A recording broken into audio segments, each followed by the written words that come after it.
Halo sahabat, kita ketemu lagi dalam mata kuliah komunikasi strategis seri berikutnya. Nah, untuk seri ini akan membahas tentang teori sosial pada komunikasi strategis.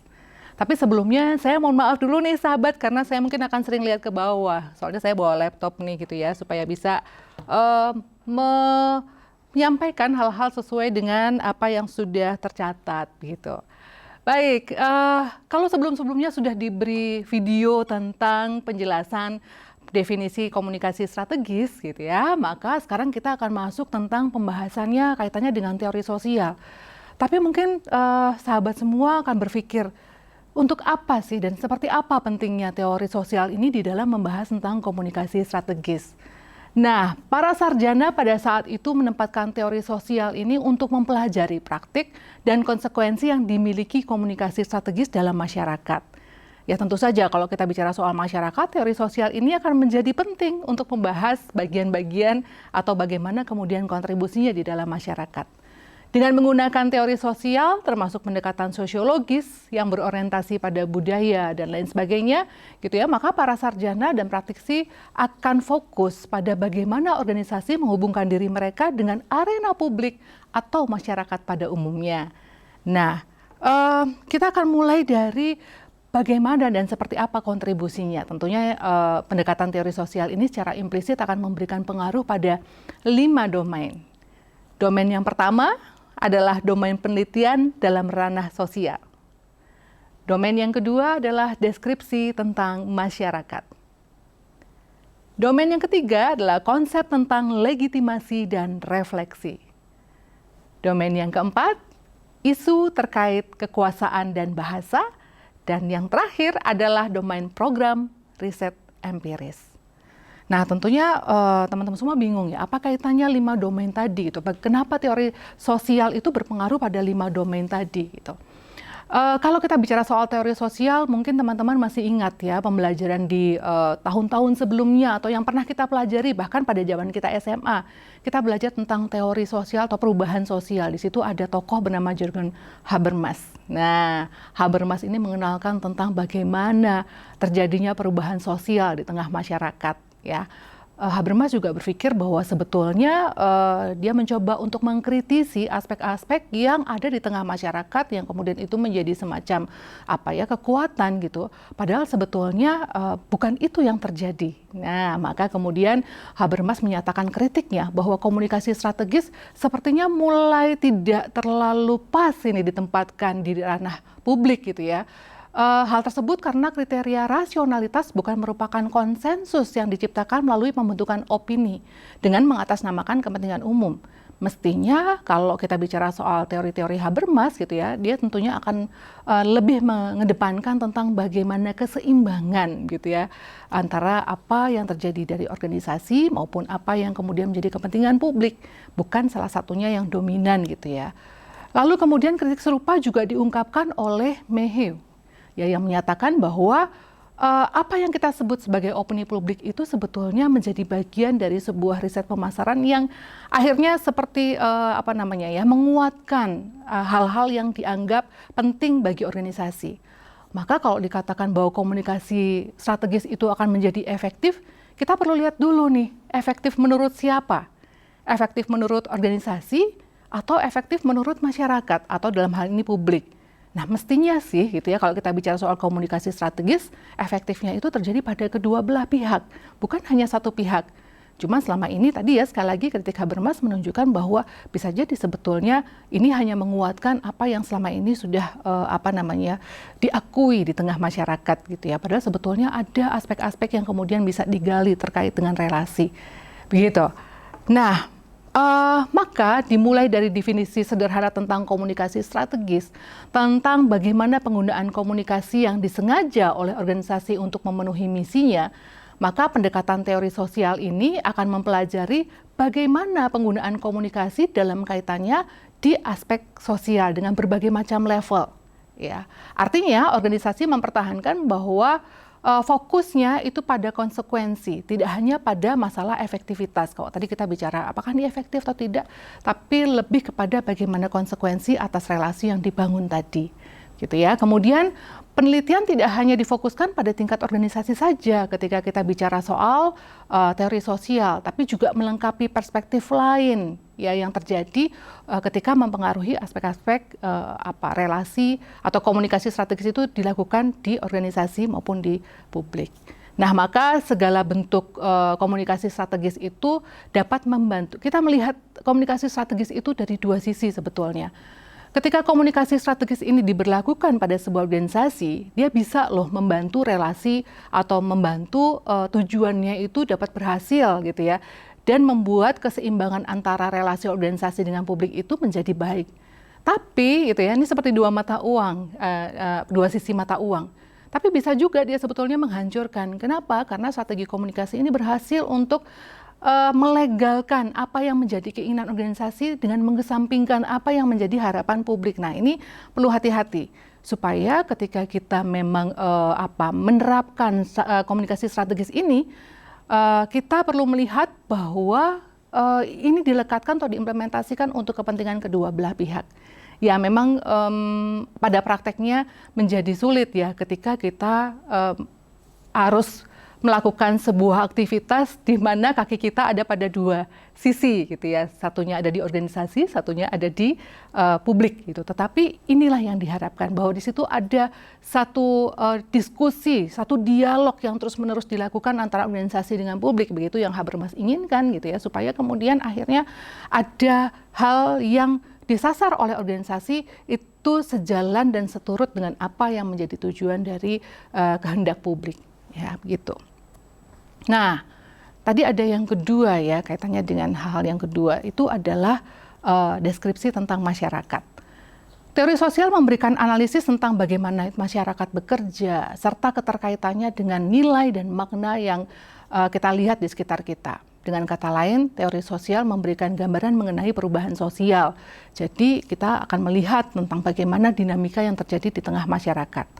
Nah, masyarakat telah mengalami berbagai macam perubahan ya dalam berbagai macam narasi gitu ya, perubahan atau disebut sebagai metanarasi yang digambarkan dari adanya perubahan-perubahan di masyarakat, entah itu terjadi secara individu maupun dalam kelompok masyarakat. Ya, baik berdasarkan tradisi maupun hal-hal lain gitu yang kemudian didominasi oleh pemahaman rasional kita tentang perubahan tersebut.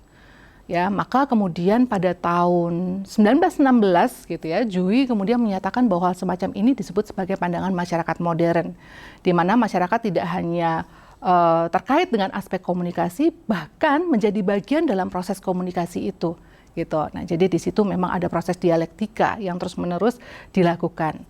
Maka komunikasi strategis itu akan banyak bicara tentang relasi-relasi yang dibangun. Kalau kita bicara di ranah hubungan masyarakat, sebetulnya juga ada sejarah yang menyatakan bahwa perkembangan relasi yang dibangun gitu ya antara organisasi dengan publiknya itu mengalami pasang surut. Di awal sekali dalam sejarahnya tentang hubungan masyarakat ini diawali dari komunikasi itu diarahkan untuk sekedar propaganda, tapi kemudian seiring berjalannya waktu tadi ya ada banyak hal-hal yang kemudian dikritisi oleh tokoh pada saat itu berkembang menjadi kebenaran itu menjadi mutlak ya. Selanjutnya berkembang lagi menjadi relasi yang sifatnya asimetris dan berkembang menjadi yang sifatnya simetris. Nah, hal-hal atau komunikasi yang sifatnya simetris atau tadi ya sejajar tadi gitu ya sama-sama memiliki keuntungan atau memiliki informasi yang cukup di kedua belah pihak, inilah yang sebetulnya diharapkan dalam relasi yang menjadi tujuan dari komunikasi strategis ini, gitu ya. Baik, menurut Lipovetsky dikatakan bahwa masyarakat saat ini masuk dalam ranah hipermodern, ya. Kenapa disebut hipermodern? Karena ada beberapa unsur atau beberapa karakter, yaitu adanya hiperkonsumsi gitu ya, adanya hipermodernitas dan hipernarsisisme. Kenapa semuanya disebut hiper ya? Karena memang di situ dikatakan bahwa konsumsi bukan lagi sekedar orang kemudian mendapatkan sesuatu lalu selesai gitu ya, memenuhi segala keinginannya, tetapi lebih pada konteksnya emosi.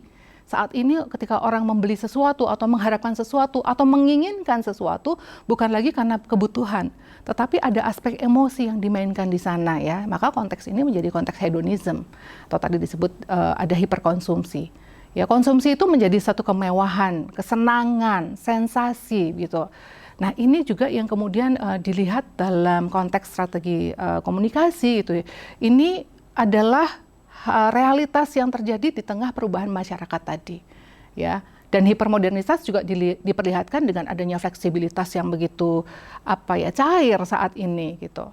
Bahkan hipernarsisme itu adalah bentuk dari bagaimana sebetulnya banyak pihak itu kemudian menampilkan dirinya secara bertanggung jawab gitu ya. Tidak lagi kemudian orang merasa bahwa ada hal yang perlu ditampilkan, ada yang tidak perlu ditampilkan. Tapi sekarang orang kemudian begitu transparan menyampaikan hal-hal tentang dirinya atau tentang organisasinya. Nah, ini adalah kombinasi dari bagaimana kita memahami perkembangan atau perubahan sosial di saat ini. Nah, ini menjadi pertimbangan betul ketika kita membahas tentang komunikasi strategis. Karena sekali lagi, komunikasi strategis ini akan kita tuangkan di ranah publik. Kita akan ketemu dengan publik. Strategi ini akan kita desain untuk siapa? Untuk publik gitu ya. Jadi memang kita harus tahu bagaimana perubahan yang terjadi. Maka dengan demikian dapat disimpulkan bahwa komunikasi strategis dalam perspektif teoritis hipermodernitas ini merupakan titik pusat begitu ya pada aktivitas konsumsi manusia, ada kepercayaan pada kesejahteraan, ada kemajuan modernitas di mana setiap individu bertanggung jawab atas perilaku mereka sendiri gitu. Jadi memang kita lihat bahwa komunikasi strategis ini adalah bagian dari organisasi yang hipermodern yang mengakui bahwa ada hal-hal yang perlu digarisbawahi di mana pentingnya relasi organisasi dengan publik itu menjadi nyata, ya. Maka tadi kenapa komunikasi strategis ini menjadi penting dan kenapa teori sosial perlu menjadi bagian dari bagaimana kita menuangkan komunikasi strategis ini, ya, dalam ranah implementatif nantinya. Nah, teori sosial juga menggambarkan bagaimana konflik dan perbedaan masyarakat itu dipersepsikan. Jelas, kalau di sini ada organisasi, di sini ada publik, pasti akan ada banyak perbedaan. Ya, jangankan organisasi dengan publik, dua orang yang berteman bersama-sama atau bersahabat saja bisa jadi punya pendapat yang berbeda gitu ya. Maka tadi konflik dan perbedaan pandangan itu menjadi inti atau menjadi fundamen dari keberadaan manusia ketika berproses di dalam aspek komunikasi. Nah, ada seorang sarjana bernama Bourdieu gitu ya, sarjana Prancis gitu. Dalam perbedaan ini melihat di dalamnya bahwa masyarakat itu sebagai sebuah bentuk ya yang terstruktur dan direproduksi oleh perjuangan individu dan juga kolektif. Jadi memang kenapa kemudian orang menjadi punya satu wacana atau isu yang terkristal ya karena memang di situ ada satu dialektika gitu ya, ada diskusi dan lain sebagainya yang terus-menerus berjalan. Sehingga tadi konflik itu menjadi satu proses sehingga memunculkan makna gitu. Nah, tindakan komunikasi adalah sebuah bentuk dialog sosial dan ini adalah pengembangan dari bagaimana kemudian konsensus itu muncul dan ini akan menjadi satu langkah untuk bisa menangkap konsensus itu seperti apa dan dituangkan dalam kebijakan-kebijakan yang akhirnya implementasinya ada pada aspek komunikasi strategis gitu ya. Nah, kemudian yang ketiga tadi ada konsep tentang legitimasi dan refleksi. Kenapa ada legitimasi, ada refleksi? Tadi kalau kita sudah bicara tentang bagaimana kita mendeskripsikan masyarakat, gitu ya, kita melihat bahwa kalau komunikasi strategis ini mau berjalan, berarti perlu adanya partisipasi, ya, partisipasi dan emansipatory. Jadi kalau kita bisa diterima, ya tadi harus ada, akhirnya akan ada satu aktivitas berupa partisipasi. Nah, untuk bisa kemudian hal-hal yang kita tuangkan dalam proses komunikasi strategis ya di awal dulu sudah disampaikan bahwa komunikasi strategis ini adalah sebuah proses. Nah, supaya kemudian itu bisa diterima, maka perlu ada legitimasi. Ya, dan teori sosial itu menyatakan bahwa legitimasi yang dimasukkan adalah memastikan bahwa misi dari organisasi itu merupakan dasar atau fundamen terwujudnya relasi antara organisasi dengan publiknya. Gitu. Jadi kalau muatan value atas keinginan untuk berelasi dengan publik itu tidak muncul di dalam misi organisasi, ya boleh dikatakan bahwa bisa jadi relasi itu semu gitu. ya, tidak terlalu tidak terlalu mengemuka atau tidak terlalu memperkuat pada tujuan komunikasi strategis.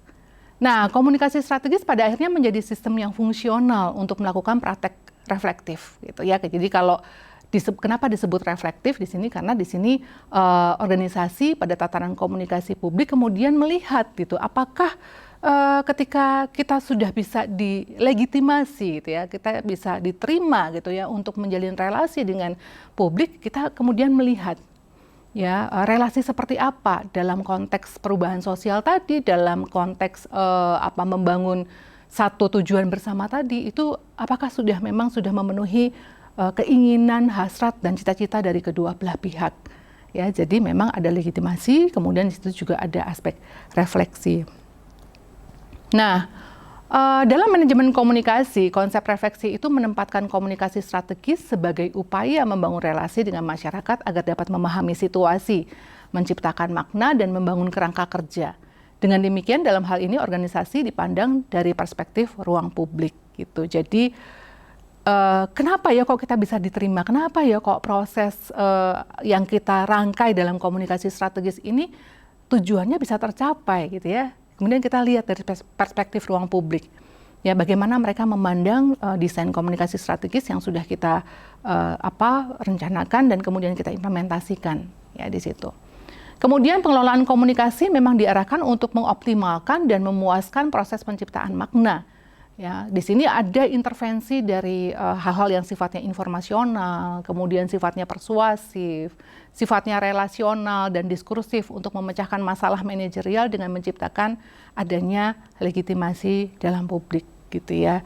Jadi aspek-aspek yang memang kita kehendaki untuk bisa kita lakukan dan menjadi tujuan yang tentunya tidak hanya sekedar mengedepankan tujuan organisasi, tetapi juga bisa menangkap fenomena yang terjadi di masyarakat gitu, maka kemudian ini pada akhirnya bisa memuaskan sebuah proses dan ini memiliki makna bagi kedua belah pihak. Nah, dengan demikian teori sosial ini memperjelas bahwa konsep legitimasi dan refleksi itu menggambarkan bagaimana komunikasi strategis ini berkaitan dengan satu negosiasi baik di aspek pengetahuan, di aspek makna maupun perilaku yang dilakukan secara bersama di dalam masyarakat. Ya, oke.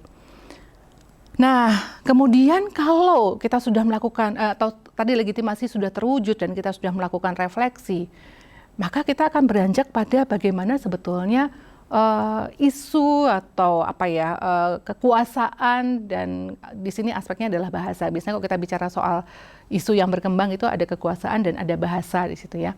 Itu kita lihat sebetulnya ketika proses komunikasi itu terjadi, apa sih fakta-fakta yang kemudian bisa membuat ini menjadi lebih rekat, atau apa yang kita perdebatkan sehingga kemudian kita bisa menyasar pada tujuan komunikasi strategis tadi. Nah, maka di situ ada kekuasaan gitu ya, yang kemudian dianggap sebagai frekuensi tentang bagaimana isu itu diperdebatkan. Nah, kekuasaan itu punya 3 dimensi, yaitu dimensi hierarkis, retoris, dan sosial. Ya, kekuasaan hierarkis ini didasarkan pada bagaimana posisi seseorang dalam organisasi, maupun ketika dia di masyarakat. Jadi semakin besar perannya gitu ya, baik itu di organisasi maupun di masyarakat, dia semakin punya kendali terhadap relasi yang dibangun. Kemudian kekuasaan retoris menyangkut keterampilan yang diperlukan agar secara efektif bisa menggunakan bahasa dan simbol.